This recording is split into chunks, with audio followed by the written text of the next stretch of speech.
For to us a child is born. To us a son is given, and the government will be on his shoulders. And he will be called Wonderful Counselor, Mighty God,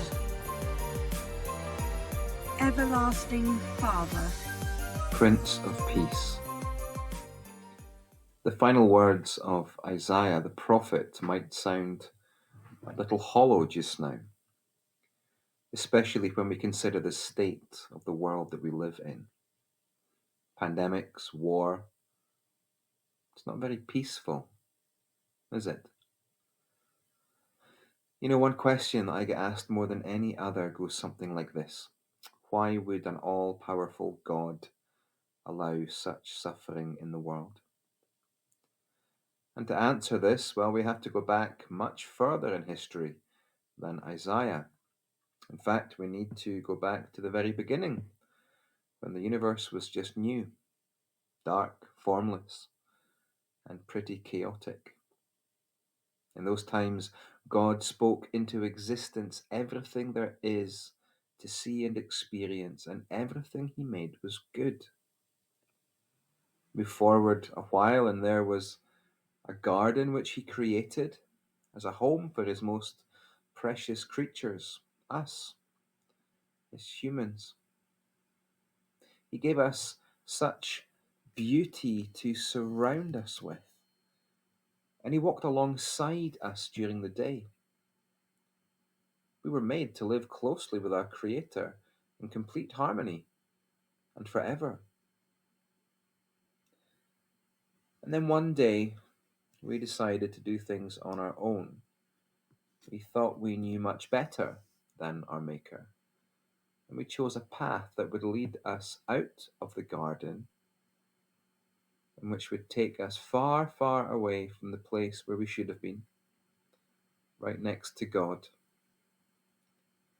In that moment when we rebelled against him, we would no longer live forever.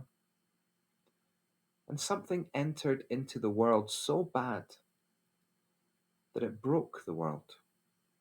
And it broke us too. The Bible calls what broke everything sin. And it's the sin around us that causes the pain and suffering which we've lived with in ever since. Now, to some, this sounds like a fairy story. To others, it makes perfect sense. That the reason the world is in such a mess is because it's broken. And so are we. And so God set about fixing the brokenness that we caused and became. And over the next millennia, he gave his precious creation every chance to live alongside him again. But the sin was just too great, and not one person could really seek out God. Not one person could do anything to help fix the brokenness. Not one human could bridge the gap between us and our Creator. And this brings us right back round to the Christmas story, because it was nearly 2,000 years ago when God decided to fix the brokenness himself by sending his Son to bridge the gap, to defeat the sin, to defeat death, giving us life forever and ever. And this is why we celebrate Christmas, not because it makes us feel all fuzzy and jolly, not because we get to give and receive gifts, because Christmas was when the light that would overcome the darkness came into the world, and he would save it. Yet why the continued suffering? Why hasn't it changed? For those who can see that Jesus did the work of restoring humanity's relationship with God, for those with faith. The promises are very, very real. And we have been set free from sin and death forever. So consider this, just for a moment. Really stop and think. Could all this be true?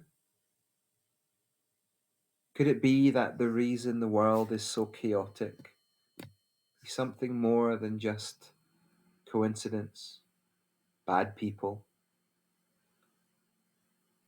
Could it be that fundamentally the world, the way it is because of a decision that was made long, long ago, one which had catastrophic consequences, but ultimately would be fixed one day by the same person who did the creating?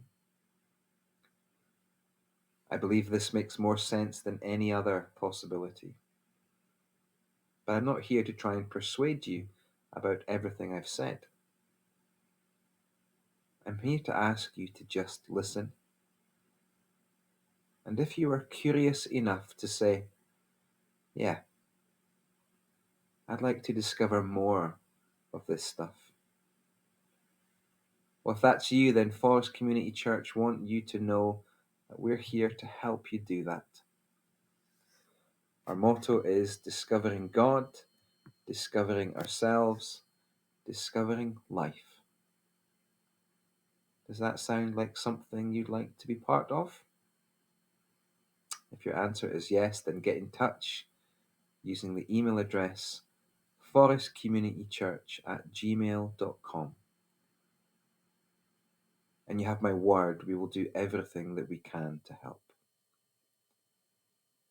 It's a dark world, but the light shines in the darkness, and the darkness cannot overcome it. Have a peace-filled Christmas this year by putting Jesus back at the center of the season. God bless.